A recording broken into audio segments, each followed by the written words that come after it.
বন্ধুরা ভিডিওটা যদি ভালো লেগে থাকে তাহলে একটা লাইক করবেন, কমেন্ট করবেন, চ্যানেলটা সাবস্ক্রাইব করে পাশে থাকবেন। ধন্যবাদ আপনাদের সবাইকে আমাদের পাশে থাকার জন্য। টুনটুনি পাখি আর গড়ি চালো চালো করে মানুষের বাজারে উড়ে যাচ্ছিল, কারণ সেই বাজারে অনেক কিছু পাওয়া যায় এবং কি সেখানে অনেক ধরনের খাবার অনেক কিছুই পাওয়া যায়। সেই জায়গায় একটি লোক সেই জায়গায় পটেটো বিক্রি করছিল, আলুর পটেটো। এই আলুর পটেটো খাবেন? আলুর পটেটো তাহলে এদিকে আসেন, একবার খেলে বারবার খেতে মন চাইবে। আসেন এখানে আলুর পটেটো খেয়ে যান, আসেন আলুর পটেটো খেয়ে যান। গড়ি আপু, আলুর পটেটো কাকে বলে বুঝলাম না। টুনটুনি আপু, আমি শুনেছি এগুলো মানুষ নাকি খায়, কিন্তু আমাকে জিজ্ঞাসা করছো কেন? গড়ি আপু চলো তাহলে সেই মানুষটার কাছে গিয়ে আমরা আলুর পটেটো খেয়ে দেখি, আমাদের দেখে তাহলে আমরা খাবো। চলো, যে আমার খুব ভালো লাগছে জিনিসটা দেখে। টুনটুনি আপু দেখো, আমি যতদূর জানি তারা টাকা পয়সা ছাড়া কোনো কিছুই দেয় না, কিন্তু আমাদের কাছে তো টাকা পয়সা নেই, তাহলে আমরা খাবো কি করে? আমরা চাইলে তো তারা দিবে না। গড়ি আপু চলো আমরা এবার সেই মানুষটার কাছে চেয়ে দেখি, যদি দেয় তাহলে তো দিল, না হলে তো আমরা কিছু করার নেই, তাই না? চলো যাই গেলে চেয়ে দেখি, মানুষটা ভালো হলে তো হতে পারে, চাইলে যদি আমাদেরকে দেয় তাহলে আমরা খেতে পারবো। চলো যাই চেয়ে দেখি।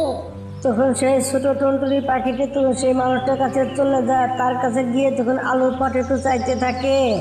মানুষ ভাই তুমি কি আমাকে একটা পটেটো দিতে পারবে? আলুর পটেটো আমার খেতে খুবই মন চাচ্ছে, দেখতে খুবই ভালো লাগছে, তাহলে আমাকে একটা পটেটো দিবে, এক পটেটো খাবো, আমাকে একটা পটেটো দাও। টুনটুনি দেখো, আগে আমাকে টাকা দিতে হবে, তারপরে তোমাকে আমি পটেটো খাওয়াবো, এর আগে না। মানুষ ভাই, আমাদের পাখিদের কাছে তো টাকা থাকে না। টাকা যদি না থাকে তাহলে পটেটো খেতে এসেছো কেন? আলুর পটেটো খেতে হবে না, তো অন্য কিছু দিয়ে খাও, যাও এখান থেকে যাও বলছি। টুনটুনি পাখি তখন সেখান থেকে উড়ে যায়, যেখানে গড়ি বসেছিল সেখানে যায়। গড়ি, তুমি ঠিক কথা বলেছিলে, মানুষ তো টাকা ছাড়া কোনো কিছু দেয় না, আমাকে তো কোনো কিছু দিলে না, মানুষটা ভালো না মোটেও। দেখো টুনটুনি আপু, এসব কথা তো আমি তোমাকে আগের থেকেই বলেছিলাম, মানুষগুলো টাকা ছাড়া কোনো কিচ্ছু দেয় না। দেখো টুনটুনি আপু, আমার কাছে একটা বুদ্ধি আছে, তুমি যে আলুর পটেটো খেতে চাও, তাহলে কালকে আমরা দুজন মিলে এখান থেকে চুরি করবো আলুর পটেটো, তারপরে খেতে পারবো, এছাড়া আমাদেরকে খাওয়া যাবে না। তুমি কি বলো? এদিকে টুনটুনি পাখি বারবার চেয়েছে, সেই পটেটো গুলো দেখছিল, তার কাছে খুবই ভালো লেগেছে, সে ওই জিনিসটা খাবে। ঠিক আছে গড়ি আপু, আমি তোমার কথা রাজি, তাহলে কালকে আমরা দুজন মিলে চুরি করবো এই পটেটো। পটেটো খেতে মনে হয় সেই মজা হবে, আমাকে দেখতে খুব ভালো লাগছে। কালকে আমি চুরি করে আমার মেয়েকে নিয়ে খাওয়াবো, এমনকি আমিও খাবো। তোমাদেরকে সাথে কালকে আমি আসবো চুরি করতে, এখানে তোমার সাথে আসবো। ঠিক আছে টুনটুনি আপু, আজকে এই লোকটা চলে যাচ্ছে, চলো আমরা কালকে আসবো চুরি করতে, চলো। তারা দুজন তখন যার বাসায় তারা তখন চলে যায়। নুপুর মামনি, কালকে তোমার জন্য আমি মজার একটা খাবার নিয়ে আসবো, সেই খাবারগুলো মানুষ খায়, তাকে পটেটো বলা হয় সেই খাবারগুলোকে। দেখো মা, কালকে আমার বান্ধবী আমাকে বলেছে মানুষ যে খাবারগুলো খায়, খাবারগুলো বলে খুবই ভালো হয়ে থাকে, মজা হয়ে থাকে। আমরা যে খাবার খাই হচ্ছে নাকি অনেক ভালো খাবার, সেগুলো আমি খাবো তোমার হাতের মজার খাবার। মামনি, তুমি ঠিক কথা বলেছো, খাবারগুলো অনেক ভালো হয়, এগুলোকে কালকে দেখে আমার মুখে পানি চলে এসেছিল। খাবারগুলো আমি অবশ্যই আনবো কালকে, তুমি আর আমি খাবো। এসব কথা বলতে বলতে দু মা বেটি তখন ঘুম এসে যায়, এদিকে সকাল হয়ে যায়, রাত শেষ হয়ে। তখন সকালবেলা গড়ি তাদের কাছে চলে আসে। গড়ি আর টুনটুনি পাখি তখন সেই পটেটোওয়ালার কাছে সেখানে যেতে চায়, উড়ে সেখানে চলে যায়। টুনটুনি আপু, তুমি ওই লোকটার না জ্বালাতন করবে লোকটাকে, আর এই দিক থেকে আমি সময় পেলে তখন সেগুলো নিয়ে চলে আসবো। ঠিক আছে গড়ি, আমি ওই লোকটাকে ডিস্টার্ব করছি, তুমি গিয়ে টিপগুলো নিয়ে আসবে, ওকে তুমি কিছু বেশি করে নিয়ে আসো, আমার মেয়েও খাবে। টুনটুনি পাখি তখন সেখান থেকে উড়ে চলে যায়। এদিকে গড়ি তো সেই গাড়ির তলে গিয়ে লুকিয়ে থাকে। এদিকে টুনটুনি পাখি মাঠের ভিতর গিয়ে চোখ বন্ধ করে সাথে শুয়ে থাকে। হাই হাই রে, এই পাখিটা এখানে মরে গেছে, আমার গাড়ির সামনে চালু করে ঝাড়ু দিয়ে এখান থেকে এই পাখিটাকে ফেলে দিই। না না, আব্দায় ফেলে দিয়ে আসি, পাখিটাকে এখান থেকে ফেলে দিতে হবে, আমার গাড়ির সামনে মরেছে। লোকটি যখন সেখান থেকে সরে টুনটুনি পাখির কাছে যায়, এদিকে গড়ি তখন সেখান থেকে চিপসের প্যাকেটটা নিয়ে এসে তখন সেখান থেকে চলে যায় পটেটো নিয়ে। এদিকে গড়ি তখন তাকে ডাক দিতে থাকে, কা কা কা কা কা কা। আমার মনে হচ্ছে গরিব না চিপস গুলো নিয়ে এখান থেকে উড়ে গেছে, আমাকে চালু করে এখান থেকে উড়ে দিতে হবে। টুনটুনি পাখি তখন সেখান থেকে উড়ে চলে যায়। গড়ি আর টুনটুনি পাখি তখন তাদের জঙ্গলে চলে আসে। গড়ি না, এখন আমার অর্ধেকটি আমাকে পটেটো দিয়ে দাও, তোমার অর্ধেকটি তুমি নিয়ে নাও, চালু করে ভাগ করো। টুনটুনি পাখি ওই দেখো পিছন দিকে চেয়ে দেখো, সেই লোকটি লাঠি নিয়ে এদিকে মারতে আসতেছে। দেখো টুনটুনি পাখি যখনই পিছন দিকে তাকায়, এদিকে গড়ি তখন চালু করে সব পটেটো গুলো একলাই সে সবকিছু খেয়ে সাফ করে নিয়ে নেয়। গড়ি, তুমি মিথ্যা কথা বলছো কেন? ওদিকে তো কেউ নেই, চালু করে অর্ধেক করে পটেটো ভাগ করে দাও। টুনটুনি পাখি তুমি আমাকে মাফ করে দাও, আমি সব পটেটোগুলো একলাই খেয়ে নিয়েছি, অনেক মজা হয়েছিল, খেতে খেতে সবগুলো একলাই খেয়ে নিয়েছি আমি, তুমি আমাকে মাফ করে দাও। গরিব তুমি শুধু খালি মিথ্যা কথা বলো, আজকের পরে থেকে তোমার সাথে আমি কখনোই কোনো কাজই করবো না, কোনো কাজই করবো না তোমার সাথে আজকের পর থেকে আমি। তুমি সারাক্ষণ শুধু মিথ্যা কথা বলে বলে সবকিছু নিজেই খেয়ে নাও, এমনকি সবকিছু নিজেই নিয়ে যাও, আমি কখনোই তোমার সাথে কোনো কাজ কাম করবো না। তখন টুনটুনি পাখি সেখান থেকে উড়ে চলে যায়। এদিকে টুনটুনি তোকে জিজ্ঞাসা করতে থাকে, না মা, তুমি না আজকে আমার জন্য পটেটো চিপস নিয়ে আসবে, এই কারণে তো আমি খাবারও খাইনি আজকে। আমি কোথায় মা, আমার পটেটো চিপস কোথায়, দাও আমাকে খাবো, আমার খুবই খিদে পেয়েছে। টুনটুনি পাখি তো কোনো কিছু বলে না। এদিকে সকালবেলা গরিব তখন সে টুনটুনি পাখির কাছে চলে আসে। টুনটুনি আপু দেখো, কালকে তো তুমি আমার পুরোপুরি কথা শুনে নেই, কালকে আমি মজার মধ্যে সব খেয়ে নিয়েছি, কিন্তু আজকে যা আনবে সত্যি সবই তোমার থাকবে, আজকে আমি একটাও নেবো না, আজকে আমরা দুজনে একসাথে যাবো, চলো যাই। না গরি, আমি খাবো না পটেটো, তুমিই খাও, আমার খাওয়ার কোনো প্রয়োজন নেই, আমি যাবো না তোমার সাথে। ভেবে দেখো টুনটুনি পাখি, তুমি কি তোমার মেয়েকে পটেটো খাওয়াতে চাও না?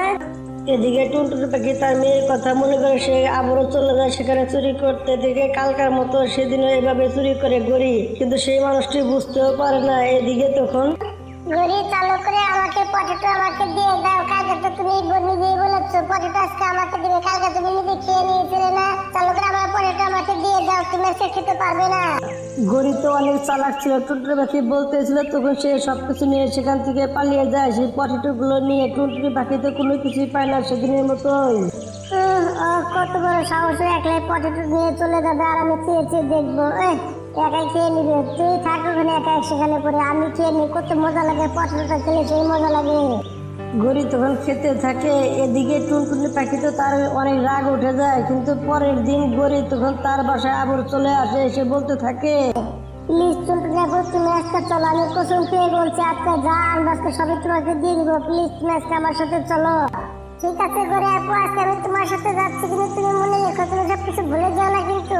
ঠিক আছে বান্ধবী, আমি সত্যি করে বলছি আজকে আমি একটু ভুলে যাবো না, আজকে জানবো সব আজকে তোমাকে দিয়ে দেবো, কসম খেয়ে বলছি, চলো যাই চালু করে। এসব ভেবে গরি তো অনেক খুশি হচ্ছিল, কিন্তু টুনটুনি গরি তখন সেই জায়গায় চলে আসে।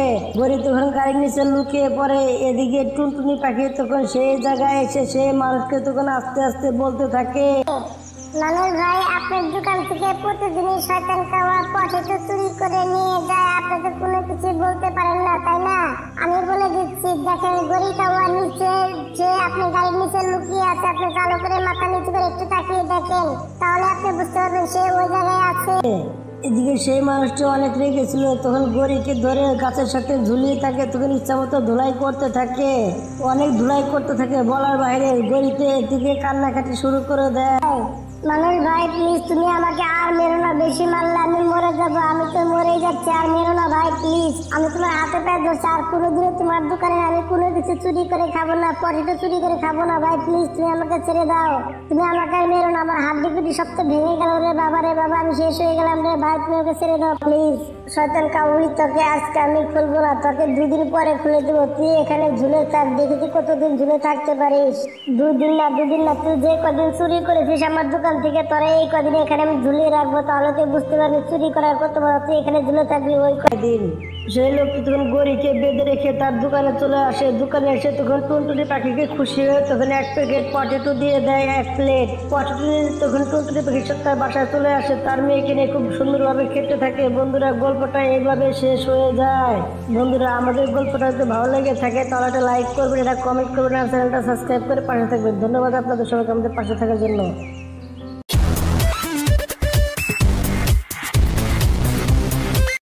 বন্ধুরা, ভিডিওটা যদি ভালো লেগে থাকে তাহলে একটা লাইক করবেন, কমেন্ট করবেন, চ্যানেলটা সাবস্ক্রাইব করে পাশে থাকবেন। ধন্যবাদ আপনাদের সবাইকে আমাদের পাশে থাকার জন্য। টুনটুনি পাখির 2টি মেয়ে ছিল, দেখতে পারেছেন একই রকম, চুমকি আর এসে যে নুপুর। চুমকি হচ্ছে যে শান্ত স্বভাবের, কিন্তু নুপুর হচ্ছে যে দুষ্ট স্বভাবের। নুপুর সবসময় চুমকির কাছ থেকে সুযোগ সুবিধা নিয়ে থাকতো। চুমকি আর নুপুর, তোমাদের স্কুলে যাওয়ার সময় হয়েছে, তোমরা চালু করে রেডি হয়ে নাও, তোমাদের স্কুলে যেতে হবে। তখন চুমকি আর নুপুর স্কুলে উড়ে যেতে থাকে, কিন্তু মাঝখানে তারা গিয়ে একটু দাঁড়িয়ে যায়। তখন নুপুর বলতে থাকে, চুমকি আপু প্লিজ তুমি আমাকে সাহায্য করো, কারণ কালকে আমি অনেক বড় ভুল করে ফেলেছি। কালকে আমাদের মাস্টার যে পড়ালেখাগুলো দিয়েছিল সেই লেখাগুলো আমি লিখতে পারিনি, আমার মনে ছিল না। ওখানে সেই লেখাগুলো ছাড়া যদি আমি যাই তাহলে আমাকে অনেক দূরে মারবে, প্লিজ তুমি করো। নুপুর আপু, তুমি বলো তোমাকে আমি সহযোগিতা কিভাবে করতে পারি? দেখো আপু, আমার মাথায় একটা বুদ্ধি এসেছে, তুমি কি আমার বুদ্ধিটা শুনবে? আমার বুদ্ধিটা শুনতে পারো তাহলে আমি বলতে পারি তোমাকে। দেখো আপু, এখন বুদ্ধি করে লাভ নেই, কারণ হাতে সময় নেই। সময় থাকলে তাহলে তোমাকে আমি লিখে দিতাম। কিন্তু আপু প্লিজ তুমি আমাকে সহযোগিতা করো। দেখো, আমার ক্লাসে তুমি গিয়ে বসে, তোমার ক্লাসে আমি গিয়ে বসি, তাহলে তো কেউ আমাদের ঠিক না পাবে না, তাই না? তাহলে আমি মারের হাত থেকে বেঁচে যাবো। প্লিজ আপু, তুমি আমাকে বাঁচাও মারের হাত থেকে। নুপুর তখন চুমকিকে কথার গলে ফাঁসিয়ে নেয়, কারণ সেটা সুধাকান্ত ছিল। তখন নুপুরের ক্লাসে চুমকি চলে যায়, চুমকির ক্লাসে তখন নুপুর চলে যায়। এদিকে নুপুরের পড়ালেখা না হওয়ার কারণে তাকে অনেক মারে ম্যাডামে, মেরে ওর শরীরটা ব্যথা করে ফেলে। অন্যদিকে চুমকির ক্লাসে নুপুর বসে বসে তখন বলতে থাকে, আমি তো অনেক ভালো কাজ করেছি, কারণ এভাবে আমি ওকে দিয়ে প্রতিদিন করবো, তাহলে আমাকে মার খেতে হবে না। আমি কি সুন্দর একটা কাজ করেছি, মায়ের হাত থেকে বেঁচে গেলাম। এইভাবে দিনকালগুলো কাটতে থাকে। অন্যদিকে একদিন টুনটুনি পাখিকে টিয়া পাখি বলতে থাকে, টুনটুনি আপু, মেয়েগুলো তো দেখতে দেখতে বড় হয়ে গেল, বিয়ে সাথে দিবে নাকি? এখন নাকি পরে দিবে, এগুলো প্ল্যান করে রেখেছো? টিয়া পাখি ভাই, আমি যদি ভালো একটা ছেলে পাই তাহলে আমার বড় মেয়েকে তার সাথে বিয়ে দিয়ে দিব। দেখো, তোমার কাছে কি কোনো ভালো ছেলে আছে নাকি? টুনটুনি আপু, আমার কাছে একটি ছেলে আছে। ছেলেটি গরিব হলেও কিন্তু সে অনেক সৎ এবং কি ইমানদার। সে লোকটি অনেক ভালো। এরকম ছেলে আজকাল কি দেখা যায় না। মিঠু ভাই, ছেলে কি কাজ করে আপনি কি জানেন? জানি টুনটুনি আপু, ছেলেটা হচ্ছে দর্জির কাজ করে। ছেলেটা কাপড় চোপড় সেলাই, সেটাই এত সুন্দর কাপড় চোপড় সেলাই, খুব দেখতে খুবই সুন্দর। তুমি একবার ছেলেটাকে দেখলে পরে তুমি না বলতে পারবে না। দেখে নিও, আমি নিয়ে আসবো। মিঠু ভাইয়ের ছেলে গরিব হয়েছে, তাতে কি হয়েছে? দর্জির কাজ করে। দর্জির কাজটা আমার কাছে খুবই পছন্দের একটি কাজ, কারণ মানুষের বাড়ি কাজ করতে হয় না। সে নিজের ঘরে বসে বসে কাজ কাম করে, ঝড় বৃষ্টির কোনো ডর নেই। আমার মেয়েকে সেখানে বিয়ে দিলে আমি অনেক খুশি থাকবে, কারণ তুমি বিয়ের ব্যাপারে কথা বলো তাদের পরিবারের সাথে। এসব কথা বলে তখন টুনটুনি পাখি সেখান থেকে উড়ে চলে আসে তার বাসায়। তার বাসায় নুপুর বাসায় ছিল। তখন নুপুরের সাথে এসব বিষয়ে সে কথা বলতে থাকে। মা, এগুলো তুমি কেমন কথা বলছো? ওই বেটা কাপড় টাপড় সেলাই এবং আমি তার কাছে গিয়ে বিয়ে বসবো। দর্জির কাছে বিয়ে আমি কোনোদিনও বসবো না, আমার ভালো লাগে না। নুপুর মামুনি, কথাগুলো এভাবে বলতে হয় না। দেখো, দর্জি হয়েছে তাতে কি হয়েছে? দর্জির কাজটা অনেক সুন্দর কাজ, তাই না? কারণ ঘরে বসে বসে কাজ করতে হয়, বৃষ্টি বাদলে কোনো ভয় নেই। সে বাসায় বসে বসে কাজ করে, তাহলে নিজের কাজ নিতে করলে সমস্যা কি? দেখো মামুনি, দর্জির কাজটা তোমার আঞ্চল করে, তোমার আঞ্চলে করে, তারা তো অনেক সুখে আছে, তারা তো খারাপ নেই। দেখো মামুনি, তার ছেলেটাকে বিয়ে করলে তুমি খারাপ থাকবে না, তুমি অনেক সুখে থাকবে। যেটা আমার কথা মনে থাকবে তোমার। যা, আমার কপালটাই খারাপ। আমি ভেবেছিলাম আমার মা আমাকে কোনো ধনী ছেলের সাথে বিয়ে দেবে, কিন্তু আমার মা আমাকে বিয়ে দিচ্ছে দর্জির সাথে। তার সাথে আমি কোনোদিনও থাকতে পারবো না, তাকে আমি কোনোদিন সামনে সামনে নিতে পারবো না। পরের দিন টুনটুনি মেয়েকে দেখতে আসে ছেলের বাসা থেকে। ছেলের বাসা থেকে দেখে সবাই অনেক পছন্দ করে টুনটুনির মেয়েকে। মিঠু ভাই, মেয়ে আমাদের পছন্দ হয়েছে। চালু করে বিয়ের দিন তারিখ ঠিকঠাক করেন। কিসের জন্য চালু করে আমরা মেয়েকে ঘরে নিয়ে যেতে চাই। আমার বাসায় একটা বৌমার খুবই প্রয়োজন, কারণ আমার সংসার সামলানোর মতো কেউ নেই। আমাকে চালু করে নিয়ে যেতে হবে বৌমাকে ঘরে। টুনটুনি তো ছেলেকে দেখে অনেক পছন্দ হয়ে যায়, এই কারণে সে আর কোনো কথা বলে না। বিয়ের দিন তারিখ ঠিক করতে থাকে। অন্যদিকে তার মেয়ে নুপুরের তো একদিনই পছন্দ হয় না সেই ছেলেকে বিয়ে হাজির করবে না। সে তো রেগে মেগে ফায়ার হয়ে থাকে। তুমি আপু, এক মেয়ের জন্য বিয়ে ঠিক করেছো, আর এক মেয়ে তো ঘরে আছে, সেটাই কি করবে? না বলি আপু, শুধু খালি বড় মেয়ে বিয়েটাই ঠিক করেছে। ছোট মেয়ের জন্য বিয়ে হাজির কথাবার্তা চলছে, দেখি সময় হলে দিয়ে দেবো। কিন্তু আপু, আমার কাছে একটি ছেলে আছে। ছেলেটা অনেক ধনী, প্রতিদিন লাখ লাখ টাকা ইনকাম করে। সেই ছেলেটা বিয়ে করবে। তার মা আমাকে বলেছে তার জন্য একটি মেয়ে দেখতে। ঘুরে আপু, ধনী একটা মেয়ে দেখে সেই ছেলেকে বিয়ে করে দাও। কিন্তু আমার মেয়েকে আমি ওখানে বিয়ে দিতে চাই না বাবা। না কিন্তু আপু, সে সরাসরি বলে দিয়েছে ধনী ঘরে তার ছেলেকে বিয়ে করাবে না। সে তার সন্তানকে গরিব ঘরে বিয়ে করাবে, কারণ গরিব ঘরে বিয়ে করলে সুন্দর একটা বোমা পাবে এবং সংসারটা অনেক সুন্দর করে গুছিয়ে রাখতে পারবে। তারা বলে তাদের কি টাকা পয়সা অভাব আছে নাকি? আমি টাকা পয়সা দিয়ে কি করবো? অনেক সুন্দর একটা বোমা চাই যে আমার সংসারটা সুন্দর করে গুছিয়ে রাখতে পারবে। কথাগুলো তো ঠিক আছে, কিন্তু একবার বড় মেয়ের বিয়েটা হয়ে যাক, তারপরে ছোট মেয়ের জন্য বিয়ের জন্য কথা বলবো খুব সুন্দরভাবে, তাহলে আমাদের কোনো সমস্যা হবে না, তাই না? তুমি আপু, তুমি হচ্ছে একদম সুদা শব্দ, তুমি প্যাজ গোছের কথা তুমি একটু বুঝতে পারো না। দেখো টুনটুনি আপু, আমি বলতে চেয়েছি কি, দুটো মেয়ের বিয়ে একসাথে দিয়ে দাও, তাহলে তোমার খরচটাও কম হবে। তাহলে তোমার দুটো মেয়ের বিয়েটা একসাথে শেষ হয়ে গেল, তোমার দায়িত্বটা শেষ হয়ে গেল, তাহলে তোমার সবটা সুযোগ সুবিধা ভালো হলো না? খরচটাও কম হলো সব দিকেই। টুনটুনি পাখি কিছুক্ষণ ধরে তার কথা রাজি হয়ে যায়। ঘুরে আপু, এত চালু করে তারা কি বিয়ে সব রেডি করতে পারবে? কিসের জন্য তারা পারবে না? এত সুন্দর একটা বউ নিতে হলে, আমাদের মেয়েকে নিতে হলে তাদের চালু করে মেয়েকে ঘরে তুলে নিতে হবে। আমি যে খুশি খবরটা তাদেরকে গিয়ে দিয়ে আসি। এসব কথা বলে সেখান থেকে গড়ি উড়ে চলে যায়। এদিকে টুনটুনি পাখির বাসায় গিয়ে তার মেয়েদের সাথে এসব বিষয়ে আলোচনা করতে থাকে। টুনটুনি পাখি তো অনেক খুশি ছিল তার দুই মেয়ের বিয়ে একসাথে হয়ে যাবে। নাও, বিয়ের দিন তারিখ ঠিক করে দিয়ে আসলাম, চালু করে আমার 5,000 টাকা আমাকে দিয়ে দাও। সত্যি করে তোকে জানতে হলে আগে থেকে বুঝতে হবে, কারণ তোর কাছে এতদিন গেলে এতদিন আমার ছেলের বিয়ে হয়ে যেত। যা টাকাগুলো নিয়ে যা, 5,000 যা, এখান থেকে চলে যা, খুশি খুশি আনন্দ কর। তোমার ছেলের চেহারা বিয়ের দিনটা সুন্দর করে নিয়ে আসো, তাহলে কেউ কিছু বলবে না। বুঝতে পেরেছো কি বলেছি? নুপুর কালকে তোমার বিয়ে, তুমি মনমরা হয়ে খালি আছো কেন? মনে হচ্ছে তুমি খুশি না বিয়েতে? বিয়ের কথা শুনে আমার মাথা মুথা খারাপ হয়ে যাচ্ছে, কারণ আমার আম্মু ঠিক করেছে আমার জন্য যে ছেলে ঠিক করেছে সেই ছেলে নাকি দর্জির কাজ করে, সে নাকি মাসের কাপড় চাপড় সেলাই। আর আমার ছোট বোনের জন্য যে ছেলে ঠিক করেছে সে নাকি প্রতিদিন লাখ লাখ টাকা কাজ করে। তাহলে পুরো আমার মন খারাপ হবে না বলো? নুপুর, এটা মন খারাপ করার কি হলো? তুই সারাক্ষণ যে কাজটা করে সেই কাজটা কর। তোর ছোট আপুকে তোর জায়গায় বসিয়ে দে, আর ওর জায়গায় তুই চলে যা, তাহলে তো হয়ে গেল। তাহলে তো আর রাগ করার কিছু নেই, তাই না? মন খারাপ করার কি হলো? এই কাজটা কর, তাহলে তো সবকিছু ঠিকঠাক হয়ে যায়। আরে বান্ধবী ভাব, তুই তো আমাকে ভালো বুদ্ধি দিলি। ওকে তো বের খুব পারিনি, এখন তো পারি না। ওর জায়গায় আমি বলবো আর ওকে বের আমার জায়গায় পাঠিয়ে দেবো, তাই করবো। বাহ, কি মজা লাগবে। নুপুর তো এসব কথা ভেবে সত্যি অনেক খুশি হয়ে যায়। দিকে বিয়ের দিন শুরু হয়ে যায়। যখন তাকে বিয়ের জন্য ডাকা হয় টুনটুকে, তখন নুপুর সেখানে গিয়ে বসে যায় এবং তখন সে তাদের এভাবে বিয়ে হয়ে যায়। কিন্তু অন্যদিকে যখন তাদের বিয়ে হয়ে যায় তারা তখন যার যার স্বামীর বাড়ি তখন তারা চলে যায়। স্বামী তোমার বিল্ডিং বাসা করে, তুমি না লাখ লাখ টাকা কাজ করো, তাহলে এত ফকিনি মতো বাসা কেন? কে বলেছে আমি বড়লোক? আমি তো গরিব ঘরের ছেলে। দেখো, কথাবার্তা বলে সাবধানে বলে। যা কিছু দেখছো এখানে, এটাই আমার বাড়ি ঘর, আপনি কিছুই নেই। তার মানে গরি আন্টি যেসব কথাগুলো বলেছে সবকিছু মিথ্যা? আমি জানি না গরি আন্টি তোমাদেরকে কি বলেছে, আমি তো কাজ কাম করতে পারি না। যাই, শেষ মুহূর্তে আমার বিয়ে শাদী হয়ে গেল, আমি তো অনেক খুশি। হাই হাই, আমি এটা কি করলাম? নিজে বেশি চালাকি করতে গিয়ে শেষ মুহূর্তে গরিবের ফকিনের ঘরে এসে পড়লাম। আমি তো শেষ হয়ে গেলাম রে। আমার আপু তো ভালো ছিল, এখানে আসলে সেই থাকতো। আজকাল বেশি চালাকি করতে গিয়ে ধরা খেয়ে গেলাম। সে বেশি চালাকি করতে গিয়ে ধরা খেয়ে গেছে, ওখানে কে দেখতে হবে। সে তখন অনেক আফসোস করতে থাকে, সে নিজে ভুলিতে বুঝতে পারে। অন্যদিকে চুলকি যখন শ্বশুর বাড়ি যায়, যে দেখতে পায় তার বাড়ি অনেক বড় লোক, তার স্বামী। তাকে দেখে সে অনেক খুশি হয়ে যায়। বন্ধুরা, গল্পটা দেখে তোমরা কি বুঝতে পারলে? কোনো সময় বেশি লোভ করতে নেই, লোভে পাপে মুক্ত। বন্ধুরা, গল্পটা এইভাবে শেষ হয়ে যায়। বন্ধুরা, গল্পটা দেখে তোমরা কি বুঝতে পারলে? যেমন কর্ম তেমন তার ফল। ভালো কাজ করলে ভালো ফল পাবে, খারাপ কাজ করলে অবশ্যই খারাপ ফল পাবে, বিভিন্ন আজারে পড়ে। বন্ধুরা, গল্পটা যদি ভালো লেগে থাকে তাহলে একটা লাইক করবেন, একটা কমেন্ট করবেন, আর একটা সাবস্ক্রাইব করে পাশে থাকবেন। ধন্যবাদ আপনাদের সবাইকে আমাদের পাশে থাকার জন্য। ঠান্ডার ভিতরে গরির শাশুড়ি ঠান্ডার ভিতরে লাকড়ি কাটছিল, কিন্তু গরি কোনো কিছু বলছিল না, সামনে দাঁড়িয়ে দাঁড়িয়ে দেখছিল। গরিব বৌমা, এখানে অনেক ঠান্ডা, আমি এখানে কাজ কাম করতে পারছি না, আমি আর লাকড়ি কাটতে পারবো না, আমার অনেক কষ্ট হচ্ছে, আমি এখানে দাঁড়িয়ে থাকতে পারছি না। বুড়ি হবে, কটা লাকড়ি কেটেছিস? ভালো করে কাট বলছি, আরো অনেক খড়ি কাটতে হবে, না হলে তোকে ইচ্ছা মতো ধোলাই করবো। চালু করে কাট, খাওয়ার সময় তো কম খাস না, এত কাজের সময় আলসামি করিস কেন? চালু করে লাকড়ি কাট বলছি। বৌমা, আমি বলছিলাম কি, ঘরে তো কম্বল টম্বল সবকিছু আছে, গরম কাপড় চোপড় সবকিছু তো আছে, তাহলে এত লাকড়ি দিয়ে কি হবে? কম কাটলে হয় না আজকে কটা? আমি দাঁড়িয়ে থাকতে পারছি না এখানে, আমার খুবই কষ্ট হচ্ছে। খাটাই বুড়ি কোথাকার, খাওয়ার সময় তো কম খাস না, খাওয়ার সময় তো ভালোই খাস, অনেকটি করে ভাত খাস, ভাত করে কম খেতে পারিস না, তাহলে তো হয়। কাজে আসলে তখন সমস্যা হয় না। ভালো করে কাজ কাম কর বলছি, না হলে তোকে ইচ্ছা মতো ধোলাই করবো, কিন্তু চালু করে লাকড়ি কাট বলছি। গরির শাশুড়ি তখন লাকড়ি কাটার তালে থাকে। এদিকে গরির শাশুড়ি তখন মনে মনে ভাবতে থাকে, আমার এত অত্যাচার কেন করে? আমি তার কি ক্ষতি করেছি? আমার ছেলেকে বিয়ে করে কি সবচেয়ে বড় ভুল করেছে নাকি? তার সাথে আমার ছেলেকে বিয়ে দিয়ে এসে আমার উপরে এত অত্যাচার কেন করে? আমি তো কোনো কিছুই বুঝতে পারছি না। বুড়ি, তুই চালু করে ঘরে চলে যা, যা, আমি পরে আসবো, গিয়ে যা।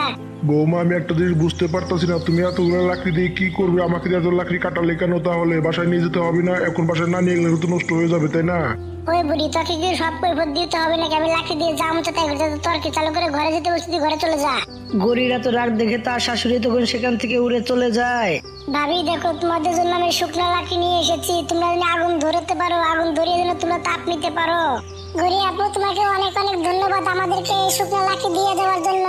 শীতের দিনে তো আমাদের হাত পা ঠান্ডা হয়ে আসছে, আমরা কাজ কাম ঠিকঠাক মতো করতে পারছি না ঠান্ডার কারণে। আমাদের লাকড়ি দিয়ে দেওয়ার জন্য তোমাকে অনেক অনেক ধন্যবাদ। গরি আপু, তুমি এত লাকড়ি কোথায় পেলে? এত শুকনো লাকড়ি?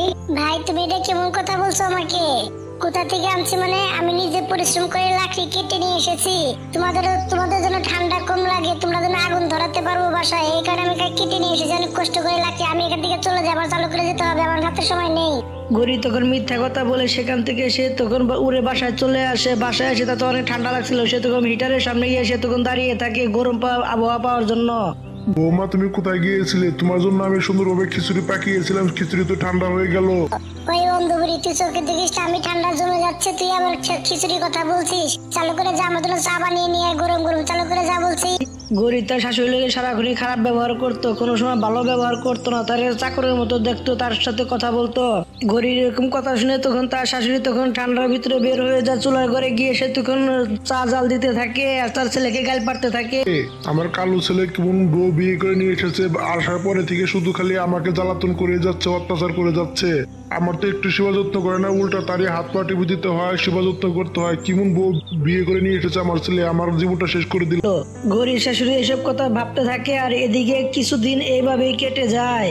হাই হাই, বাইরে কি ঠান্ডা পড়েছে, এসব থালি বাসন আমি ধুতে পারবো না। এর সাথে বুড়ি মনে হয় বাসার ভিতরে বসে রয়েছে, বুড়িকে দিয়ে সবকিছু ধোয়াবো, আমি একটা কোনো কিছু ধুতে পারবো না, আমি এখান থেকে চলে যাই। গরি তখন তার শাশুড়িকে জোরে জোরে ডাকতে থাকে, তার শাশুড়ি সেখানে চলে আসে। বৌমা কি হয়েছে, এত জোরে জোরে চিল্লাচ্ছ কেন? ওই খাটারি বুড়ি থালি বাসন এখানে পড়ে রয়েছে, এগুলো মাজবে কি? আমি মাজবো নাকি? চালু করে থালি বাসন গুলো মেজে ঘরে নিয়ে যা, কথা বলি বেশি না বল। দেখো বৌমা, আমার বয়স হয়ে গেছে, তুমি আমার সাথে এরকম ব্যবহার করো কেন? তুমি থালি বাসনগুলো মেজে নিয়ে যাও না করে, তাহলে তো হয়। থালি বাসনগুলো আমি ধুতে পারবো না, ঠান্ডা আমার হাত পা কাঁপতেছে, আমি এগুলো কিভাবে ধুয়ে নিয়ে যাবো বলো? ওই বুড়ি এত কথা বলিস কেন? চালু করে থাল বাসন গুলো ধুয়ে চালু করে ঘরে নিয়ে যা, থাল বাসন গুলো ধুয়ে নিয়ে গেলে মরবি না বলো, চালু করে ধুয়ে নিয়ে যা। আমি দিন না হলে তোর ইচ্ছা মতো ধুলাই করবো, কিন্তু এখন তোকে ধরে। গরি তখন তার শাশুড়িকে ভয় দেখিয়ে তখন সব কাজগুলো করিয়ে নেয় এবং কি তার সাথে সাথে কাপড় চাপড় গুলো ধুয়ে দেয়। গরি সেখানে খাড়িয়ে খাড়িয়ে সবকিছু দেখতে থাকে। ওই বুড়ি এখন তোর কি হচ্ছে? তোর তো কোনো কিছু হয় নাই, তোর তো সবকিছু ঠিকঠাক আছে। তুই না বলে মরে যাবি, ঠান্ডাতে হাত পা কাঁপছিল, কই এত কাজ কাম করলি কই? তোর তো কোনো কিছু হলো না। আজ থেকে ঘরের কাজ কাম সবই তুই করবি, না হলে তো হাড্ডি গুড্ডি ভেঙে একখানে করে দেবো একবারে। আর বেশি কথা বলে তোকে ঘর থেকে বের করে দেবো, তারপরে জেনে মতো এনে গিয়ে থাকবি, এখানে থাকতে পারবি না। বলে না বৌমা, আমাকে ঘর থেকে বের করে দিও না, আমি প্রতিদিন তোমার সব কাজ কাম করে দিব। এই ঠান্ডার মধ্যে না হলে আমি কোথায় যাবো? থাকার মতো কোথাও তো আমার জায়গা নেই। এসব কথা শুনে গরি তো অনেক খুশি হয়ে যায়। একদিন তার ভাই আর ভাবি তাদের বাসায় বেড়াতে আসে। গরি আপু দুলাবে বলে ভালো টাকা পয়সা কামায়, তাই না? এই কারণে তো তোমরা ঘরে হিটার এনে রেখেছো দেখা যায়। আর তোমার ভাই তো এক টাকার কাজও করে না, বাসায় সারা বছর ধরে বসে বসে থাকে। এদিকে ঠান্ডায় যে কষ্ট করতেছি, ঠান্ডা রাত্রে ঘুম পাড়তে পারি না, শুকনা কিছু লাকড়ি দিয়ে এসেছিল শেষ হয়ে গেছে, ওখানে আমাদের খুবই কষ্ট হচ্ছে। লাকড়ি এখন আর ঘরে নেই। ভাবি আমার ঘরে দুইটা হিটার আছে, একটা হিটার যাওয়ার সময় নিয়ে যে। গরি তখন তার শাশুড়ি ঘরে যায়, তার শাশুড়ির হিটারটা তখন গরি এনে তার ভাই বউকে দিয়ে দেয় এবং কি তার ভাই তখন হিটারটা নিয়ে এসে তখন বাসায় চলে যায়। গরিব বৌমা, আমার ঘরে হিটার কোথায়? হিটার তো এখানে ছিল, হিটারটা কোথায় গেছে? আমি তোমার হিটার নিয়ে বসে আছি নাকি আমি জানি না হিটার কোথায় গেছে। হিটার তো ঘরে ছিল, ঘর থেকে হিটার কে নিয়ে যাবে? চোরের অভাব আছে নাকি? হয়তো জানলা খোলা রেখেছিল, জানলা দিয়ে হয়তো কেউ নিয়ে গেছে। গরি তখন মিথ্যা কথা বলে সেখান থেকে উড়ে সে তখন বাইরে চলে যায়। এদিকে রাত্রেবেলা কালুর মা তখন কালুকে বলতে থাকে, কালু বাবা, আমার কে যেন হিটারটা চুরি করে নিয়ে গেছে, আমি তো ঠান্ডায় ঘরে থাকতে পারছি না বাবা, আমার খুবই কষ্ট হচ্ছে। তুই তো জানো এই বয়সে আমি ঠান্ডা সহ্য করতে পারছি না বাবা, আমার খুবই কষ্ট হচ্ছে। মা আপাতত তুমি আমার হিটারটা নিয়ে যাও, আমি বেতন পাইলে তোমাকে নতুন একটা হিটার কিনে এনে দিবো, আপাতত তুমি আমারটা নিয়ে ঘুমে এসে যাও, কেমন? কালু আমার হিটার আমি দিব না, আমি তো ঠান্ডা বাঁচতে পারবো না, তাই না? দেখো গরি, তুমি বেশি কথা বলো না, মা বয়স হয়ে গেছে, মা এখন একলা থাকতে পারবে না ঠান্ডার ভিতরে, মার হিটার প্রয়োজন, মারে হিটারটা চালু করে দিয়ে দাও, আমরা এমনিতে থাকতে পারবো। কালু তখন জোর করে তার মার ঘরে হিটারটা নিয়ে দিয়ে আসে। এদিকে গরি তো তার মার উপরে অনেক রেগে যায়, তখন সে ভাবতে থাকে, শালা বুড়ি আজকে রাতটা ভালো মতো আরাম মতো ঘুম পেয়ে নেই, কালকে তোকে ঘর থেকে বের করে দেবো, তো অন্য কোথাও গিয়ে থাকবি, এখানে তো থাকতে পারবি না। এসব কথা ভাবতে ভাবতে গরি তখন ঘুম এসে যায়। এদিকে কালু সকালবেলা কাজে চলে যায়। মা আপনি নতুন হিটার লাগবে না, চলেন আপনাকে আমি নতুন হিটার কিনে দিচ্ছি, চলেন যে আমার সাথে। চলেন। কিন্তু গরিব বৌমা, কালু তো এখনো বেতন পায়নি, তাহলে টাকা কোথায় পাবে এত টাকা হিটারের জন্য? না, আমার অনেকগুলো দোকান পরিচিত আছে, চলো যাই, কালু বেতন পাইলে তখন টাকা দিয়ে দেবো, বাকি করে তোমাকে একটা হিটার এনে দিয়ে। চলো মা, চলো, রাত্রে কষ্টে ঘুম আসতে পারবে না, চলো যাই আমার সাথে, আমার লক্ষ্মী শাশুড়ি মা, চলো যাই। চলো। গরি তখন মিশা কথা বলে তার শাশুড়িকে তার সাথে করে অনেক দূরে নিয়ে যেতে থাকে। গরিব বৌমা, দোকান আর কত দূর? আমি তো আর উঠতে পারছি না, আমার খুবই কষ্ট হচ্ছে বৌমা। মা এই যে সামনে আর একটুখানি বাকি আছে, মা চালু করে একটু। চলেন। মিশা কথা বলে গরি তার শাশুড়িকে নিয়ে যায় পাহাড়ের উপরে, কারণ যেখানে চিল বসবাস করতো সেখানে গরি তার শাশুড়িকে নিয়ে যায়। মা আপনি বসে এখানে একটু আরাম করেন, আমি দোকানটা খুঁজে আসি, অনেকদিন পরে এসেছে, দোকান হারিয়ে ফেলেছে, দোকান আমি খুঁজে আসি। গরি তখন মিশা কথা বলে সেই চিলের এলাকায় তার শাশুড়িকে রেখে সে তখন সেখান থেকে পালিয়ে যায়। দিয়ে অনেক রাত হয়ে যায়, তখন তার শাশুড়ি বুঝতে পেরে যায় যে গরি আমাকে মারার জন্য এখানে রেখে চলে গেছে। আমার মনে হচ্ছে শয়তান বুড়িকে সিল মনে হয় খেয়ে ফেলেছে। ভালোই হয়েছে কালকে রাতে আমার এটা নিয়ে গেছি না, আজকে তুই নিজে মরে যা। গরিব বৌমা, তুমি অনেক খারাপ, তুমি একটু ভালো না, তুমি অনেক খারাপ হয়ে গেছো। আমাকে মারার জন্য তুমি এখানে আমাকে রেখে চলে গেছো। আমি ভাবতে পারিনি তুমি এরকম আমার সাথে করবে। তুমি এতটা খারাপ তুমি কি করে হতে হতে পারো। বুড়ি বেটি সেখানে দাঁড়িয়ে দাঁড়িয়ে সে তখন কান্না করতেছিল, এদিকে গরির ভাই সেখান দিয়ে উড়ে যাচ্ছিল, তাকে দেখে সেখানে সে তখন চলে আসে। মা ওই এত রাত্রে আপনি এখানে কাঁদছেন কেন? আপনি এখানে কি করছেন এত রাত্রে? চলা পুত্রা, তোমাকে আর কি বলবো, তোমার আপু আমাকে মারার জন্য এখানে রেখে চলে গেছে। মা ওই আগে আপনি আমাদের বাসায় চলেন আমার সাথে, পরে এসব কথা হবে। এখানে চিলের আড্ডা প্রচুর পরিমাণ, কোন চিল কখন হামলা করে বসে ঠিক নেই। আগে আমার সাথে আমাদের বাসায় চলেন। তখন গরির ভাই কালুর মাকে সঙ্গে করে নিয়ে তখন কালুর কাছে উড়ে চলে গিয়ে সবকিছু তার কাছে বলে এই গরি আপু, তুমি এরকম কাজ তুমি করতে পারো আমি ভাবতে পারছি। আর তুমি আমার আপন বোন, আমি তোমাকে ভাই বলতে ঘৃণা হচ্ছে তোমার কাছে, আমাকে ঘৃণা লাগছে তোমার কাছে পরিচয় দিতে। সময় মতো আমি না পোষালে কি হতো, এতক্ষণে হয়তো মাওজি মারা যেত। এখানে তোমার ভাইয়ের কি হতো তুমি একবার বুঝতে পেরেছো? ছি করেছি, আমার জানা ছিল না তুমি এতটা খারাপ হতে পারো। তোমাকে আমি আগে জানলাম তোকে বিয়েই করতাম না। তোমার সাথে আমার কোনো সম্পর্ক নেই আজকে থেকে। তুমি ঘর থেকে এখন থেকে বের হয়ে যাও বলছি, নাহলে তোমাকে আমি হাড্ডি গুড্ডি ভেঙে এখানে ফেলে দেবো। চালু করে আমার ঘর থেকে তুমি বের হয়ে যাও স্বামী, বিশ্বাস করো আমার ভুল হয়ে গেছে। এরকম ভুল আমি কোনো সময় করবো না। প্লিজ তুমি আমাকে মাফ করে দাও। গরি তখন কালুর কাছে অনেক মাপ চায়, কিন্তু কালু তাকে মাপ করে না। কালু তখন তাকে ঘর থেকে বের করে দেয়। ভাই আমি তোমার সাথে যাবো। কালু তোমাকে ঘর থেকে বের করে দিলে, এখন আমি কোথায় যাবো, কোথায় থাকবো? আমি তোমার সাথে যাবো। ভাই তুমি আমাকে নিয়ে চলো তোমার সাথে। গরি আপু সি, তুমি এরকম কাজটা তুমি করতে পারলে? তোমাকে আপু বলতে আমার ঘৃণা হচ্ছে। তোমাকে তো আমার মুখে দেখাতে ইচ্ছে করছে না। আজকে তুমি মা হইতে মারতে চাইছো, কালকে তুমি আমার বউকে মারতে চাইবে। তোমাকে আমার বাসায় আমি নিতে পারবো না। তুমি যেদিক মন চায় সেদিক যাও, আমি তোমাকে আমার বাসায় নিতে পারবো না। আমি চলে গেলাম এখান থেকে, তুমি যেদিক মন চায় সেদিক চলে যাও। এসব কথা বলে তখন গরির ভাই সেখান থেকে উড়ে চলে যায়। এদিকে গরি সেখানে দাঁড়িয়ে দাঁড়িয়ে কান্না করতে থাকে, আর সে তখন ভাবতে থাকে যার জন্য যা করলাম সে আমাকে ভালো তুই চলে গেল। আমি অনেক বড় ভুল করেছি, এই ভুলের কোনো ক্ষমা হয় না। আমি সবচেয়ে বড় ভুল করেছি পৃথিবীতে আমার শাশুড়িকে কষ্ট দিয়ে। বন্ধুরা গল্পটা এভাবে শেষ হয়ে যায়। বন্ধুরা গল্পটা যদি ভালো লেগে থাকে একটা লাইক করবেন, একটা কমেন্ট করবেন, আর চ্যানেলটা সাবস্ক্রাইব করে পাশে থাকবেন। ধন্যবাদ আপনাদের সবাইকে আমাদের পাশে থাকার জন্য।